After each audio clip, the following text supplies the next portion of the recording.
laging alams ang nayana na hindi maging madali ang buhay. Mula sa marang edad, pinili niya ang nursing dahil gusto niyang tumulong sa mga tao. Dahil gusto niyang gumawa ng pagbabago sa mundo. Inguni sa kabila ng layat ng kanyang pagsisikap at dedikasyon. Ang katotohanan ay tumama sa kanya ng husto, isang masikip na sweldo. Mga bayaran na nakatambak, ang patuloy na takot na hindi makapagbayad ng renta o makapaglagi ng pagkain sa mesa. Ang nakakapagad na gawin sa pampublikong ospital ng lungsod ay nabos ang kanyang lakas. Inguni nagpatuloy siya dahil alam niya na ang pagsuko ay hindi isang pagpipilian. Siya ay isang solong ina at ipinaglaban hindi lamang para sa kanyang pangarap, kundi para sa buhay ng kanyang musmos na anak na tumingala sa kanya na para siyang isang pangunahing tauhang babae. Kahit na hindi niya alam na ang kanyang tunay na laban ay hindi nakikita, isang malamig na gabi. Ang ospital ay nakatanggap ng isang agarang emerhensya. Isang lalaki ang naksidente sa kalapit na highway. At siya ay dumating na walang malay. Na walang mga dokumento at walang sinumang makikilala sa kanya. Si Ana ang nadisang mag-alaga sa kanya. Ang lalaki, mahina at mahina, ay tila nawala sa mundo na para bang siya ay ganap na nag-blackout. Nung una, isa lang siyang pasyente. Ibang buhay na nakasalele sa walang sawang pag-alaga ng mga taon. Si Ana ay gamugal ng maraming oras sa kanyang tabi. Sinusubaybayan ang kanyang mga vital sign, inaayos ang kanyang gamit. Tahimik na nagsasalita upang subukang magbigay ng konting kalmado sa nasirang katawan at natutulog na espiritu, habang inalagaan. Siya ay na lumalipad ang isip niya. Naisip niya ang daming bill na dapat niyang bayaran, ang renta na nahuli, ang sira-sirang uniform na suot niya ara-ara.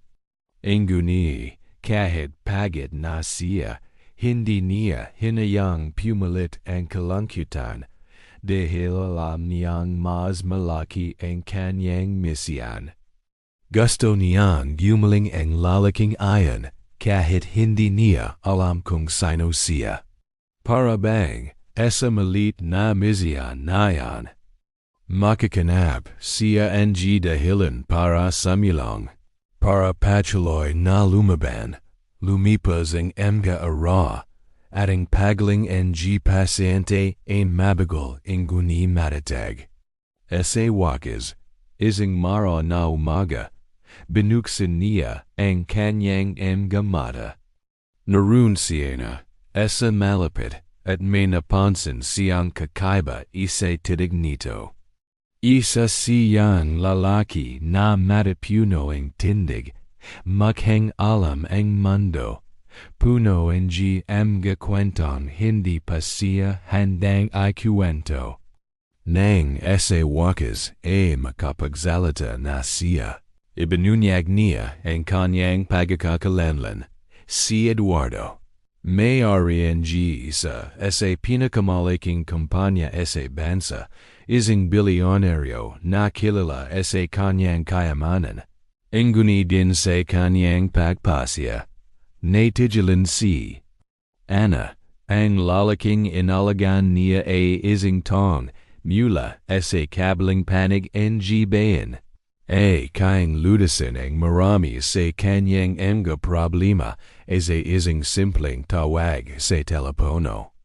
Inguni ang higit na ikinagulat niya ay hindi ang kanyang pera, kundi ang kabutihang-loob na pinaslamatan niya sa bawat kilos niya. Tuwing gabi na nandiyan si Ana, nag-alaga sa kanya, nang walang hinihinte na kapalite sa padlipis ng panahon. Gusto na Eduardo na suklian ang dedikasyon na iyan. Inalak niya si Ana ng trabaho as a kanyang kampanya. Isang pagkakitan na magsimula ng bagong buhay. Malayo as a kawalan ng pananalapi. Malayo as a mabigat na gawin as a ospital. Siyempre, tinanggap ni Ana, inguni as a lalong madaling panahon na tanto. Na ang mundo ng corporation ay hindi kasing simple ng la. Napapaligiran ng gatang ipinanganak na may pilik na katsara as a kanling bibig. Naramdaman ana en bigid ng kawalan ng kapanatagan. Ang takot na hindi matinggap, ang haman ng pag-aral ng layat mula sa simula. Ng paganawa sa tuntunan sa pananalapi, mga discard sa negosyo at mga pagpupulang na talabanyagang vika. Inguni si Ana ay isang mandarigma.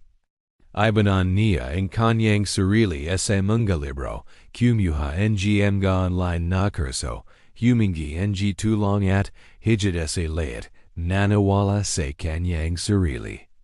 Sa bawat pagsubok na kanyang nalalampasan, lumalago ang kanyang kumpiyansa. Natuto siyang pamahalaan. Ang mga mapagkukunan, makipag-ayos, mamuno sa malilit na koponan. Ang mga aral ng mahirap na buhay sa ospital at ang pananagutan sa pangangalaga sa mga buhay ay bamuo ng isang matabay na pandasyan sa kanya. Na ngayon ay isinalin sa katapangan at determination na harapin ang bagong sanlibutan ito dat hindi ito laging madali. Madalas nakarinig si Ana ng mga nakatalukbang pamumuna. Nakakakita ng kahina-hinalang mga tingin. Naramdaman ang pressure ng mga hindi naniniwala na ang isang nars ay maring tumayo sa kapaligiran na iyan. She even doubted herself, thinking, na baka hindi para sa kanya ang mundong iyon. Inguni lagi niyang nalalaing kanyang anak. Kung gaano kalaki ang pagbabago ng pagkakataong iyon hindi lamang sa kanyang buhay, kundi pati na rin sa kanya.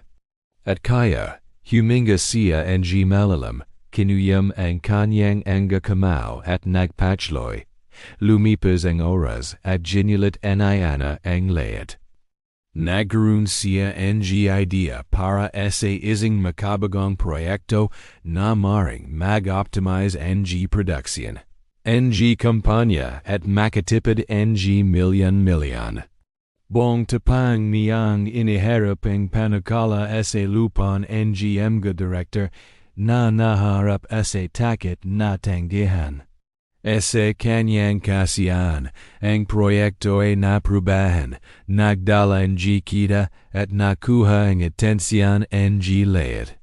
Mula sa sandaling iyon si Ana ay hindi na nakita bilang isang nars ng bilyonaryo, inguni bilang isang panuno. Isang may kakayahan at ginagalang na propsyon sa kanyang bagong financial stability.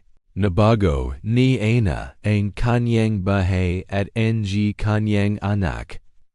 Bumili siya ng mas magandang bahay, tinastusan ang kanyang pag-aral, at mas napangalagan niya ang kalusugan ng kanyang pamilya. Ingani higit pa riyan. May nakita si Ana na hindi kayang bilhin ng kahit anong halaga, pagpahalaga sa sarili, dignidad at katiyaking sulit ang pagsasakab. Naging halimbawa siya para sa ibang kababayan na tulad niya, Ara na nagpupumilit na malampasan ang mga paghihirap. Ang kwentong ito ay nagpapakita sa atin na ang buhay ay maaaring magbago ng hindi natin inaasahan. Ang guni ang tunay na pagbabagong ayon ay nakasalalay sa ating salubin sa mga pagdaanan. Hindi nilitas si Ana ng kayamanan ng bilyonaryo. Siya ay nabago sa pamamagitan ng kanyang sariling tapang, ang kanyang pagnanay na matuto, amunlad, at huwag sumuko. Ang pag-alaga sa lalaking ayan ang panimilang punto, ang guni ang sumunod na nangyari ay ang resulta ng dedikasyon, pagpakumbaba, at lakas ng loob at kaya, mula sa nars hanggang sa panuno, ang isang bilyong dolya na kampanya, isinulat ni Ana. Ang kanyang kwento ang pagtagumpayan sa pananalapi na nagpapakita na sa pananampalataya at pagsisikap. Possible na ay balik ang mga bagay ay naman ang simula. Naway maging inspiration ang kwentong ito na huwag sumuko. Maniwala is iyong potensyal at baguhin ang iyong buhay ng paisa-isa. Matapos ang unang malaking tagumpay na ayon, nadama na ang kanyang buhay ay nagsisimula ng tumahak sa isang direksyon na tila impossible noon. Ang guni alam niya na ang isang tagumpay lamang ay hindi sapat para baguhin ang lahat. Ang landas tungo as tunay na pinansyal at personal na katatagan ay mahaba, puno ng hindi nakikitang mga hadlang at mahirap na aral na kailangang matutunan oral. Nalapitan Ana ang bagong yugtong ito na para bang nagsasana ito para sa isang bagay na mas malaki at hindi siya handang makamali. Nung una, nakakapagad ang mga ra. Maga siyang najising, nag-aral ng huli, nagrepaso ng mga lot, dumalo sa mga pulong, at inalagaan pa rin ang kanyang anak. Na laging puno ng mga tanong, tungkol sa bagong gawin ng kanyang ina. Nadama na niya ang bigat ng responsibilidad, hindi lamang dahil kailangan niyang patunayan ang kanyang kahalagan sa iba. Ang gani higit sa lahat ay dahil gusto niyang magarantayan ang isang ligtas na kinabukasan para sa kanya. Malayo sa mga paghihirap na kanilang hinarap ng makasama. Ang bawat decision na ginawa sa kampanya ay tila nagdadala ng bigat ang kapalaran ng maraming pamilya. At ito ay nagadyak at nadakat sa kanya sa perhang oras. Asterisk, si Eduardo. Sa kabaling banda ay isang Pelagian inguning gananggit na presensya. Iniwasan niyang ipataw ang kanyang autoridad kay Ana, mas gusto niyang lumaki ito sa sarili niyang bilis, magkamali at matuto mula sa mga ito. Ito, para kay Ana, ay isang mahalagang aral. Ang tunay na kapangyarihan ay nakasalalay sa kalaman kung paano magtiwala sa pagbibigay ng espasyo sa mga tao upang ipakita ang kanilang makakaya. At ayon niyang bigyan siya dahil pakiramdam niya na ang gayon pagtitiwala ay isang pambihirang regalo. Nakakanti lamang ang nagkaroon ng pagkakatang makatang gapdat sa paglipas ng panahon. Natento na Ana na ang tagumpay sa pananalapi ay hindi lamang tungkol sa pura. Tungkol din ito sa pagbabago ng parang ng pagtingin niya sa mundo at sa kanyang sarili. Dati, Naniniwala siya na ang kanyang background at limited ang trabaho ay tumutukoy sa kanya na hindi siya maring mapabaling sa sophisticadong mundo na puno ng hitsura. Ngayon, nanawan niya na ang talagang mahalaga ay pagsisikap, katapatan at lakas ng loob na maling likhain ang sarili. Nagpatuloy ang hamon siyempre. Hinarap niya ang sandali ang matinding pag-alinlangan, gabing walang tulog na nag-isip tungkol sa mahirap na decision. At masamang komento ang tong ayaw siyang makitang magtagumpay. Minsan naisip niya kung kabaling ba siya sa kapalidrang ayan, kung hindi lang ba siya isang tagalabas na sinuward. Ngunit sa tuwing titingnan niya ang ingiti ng kanyang anak, nakatagpo siya ang lakas upang magpatuloy, upang patunayan na ang kanyang halaga ay wala sa kanyang pribilehiyo, kundi sa kanyang determination. Nag-evolve din ang relasyon nila ang Eduardo. Naging magkaibigan sila at magtiwala. Nagbahagi siya ng kwento mula sa kanyang sariling buhay tungkol sa kung paano siya nagsimula sa paghihirap at kailangang matutong harapin ang presyon ng tagumpay. Nataklasan niya na sa likod ng kapalaran may isang simpleng lalaki na may pangarap at takot na katulad niya. Ang koneksyon na ito ay nagparamdam sa kanya na hindi siya nag-isa. Na kahit na ang dakilang lalaki ay may kanya-kanyang laban na dapat labanan, habang nag-aral si Ana tungkol sa pananalapi, pamamahala at pamumuno, sinimulan din niyang gamitin ang kalamang ito sa kanyang personal na buhay. Sinimulan niyang ayusin ang kanyang account sa sambahayan ng mas mahusay. Magplano para sa hinaharap na may malinaw ng galanin at mamuyuhunan ng responsible.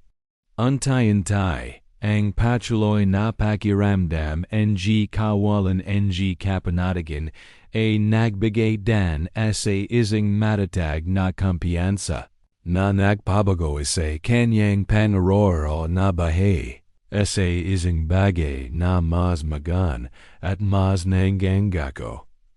Ang isang mahalagang sandali ay nung nagpasya si Ana na gamitin ang bahagi ng kanyang sweldo para tulungan ang iba pang kababayan sa komunidad na nahaharap sa parehong paghihirap na naranasan niya noon.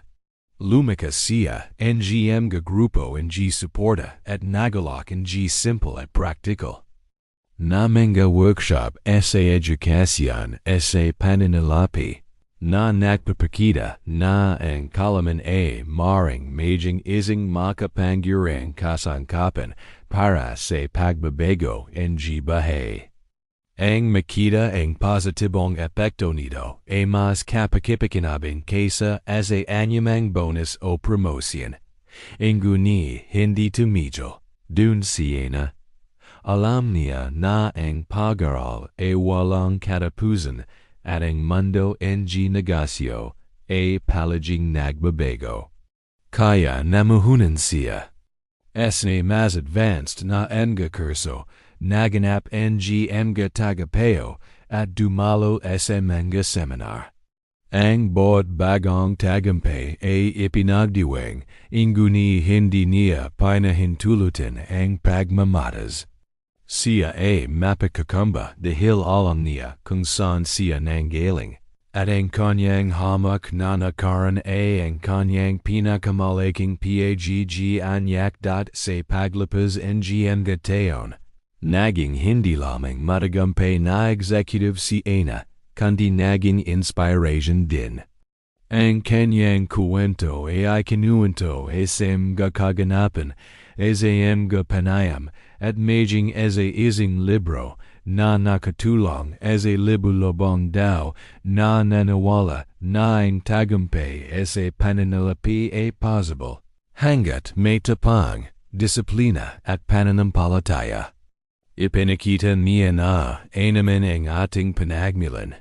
Ang buhay maring mabago kapag handa tayong pangalagaan ang ating isip, puso at ating mga pagpil sa wakas, nanawan na ang tunay na gaypan ng kayamanan, ang guni.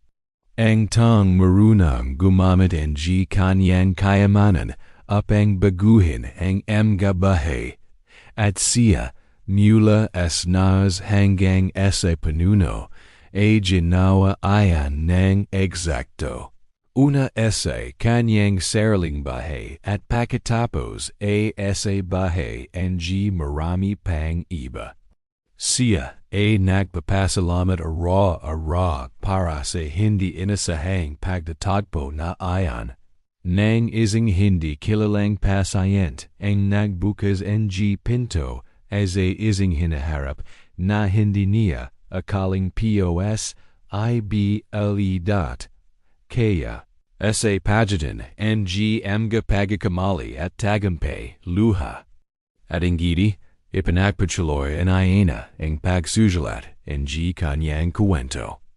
Isang kwento ng pagtagumpayan, ng pagkikibaka, ng pag-ibig at pananampalataya. Buhay na patnay na ang buhay maring magbago sa isang iglap, inguni ang tunay na nagbabago sa tadhana ang ating lakas na magpatuloy. Kahit na tila nawala ang layat, kung na-inspire ka sa paglalakbay na nagpabago sa kanyang buhay. Nang may tapang, dedikasyon at kagastuhang matuto, huwag hayang tumigil ang enerhiyang ayon dito. Mag-subscribe sa channel para makatanggap ng mas maraming tatong kwento na nagpapakita kung paano possible na malampasan ang mga hamon sa pananalapi at makamit ang buhay na narapat sa iyo. Hakbang-hakbang nang may pananampalataya at pagkikilos at gusto kang marinig mula sa iyo.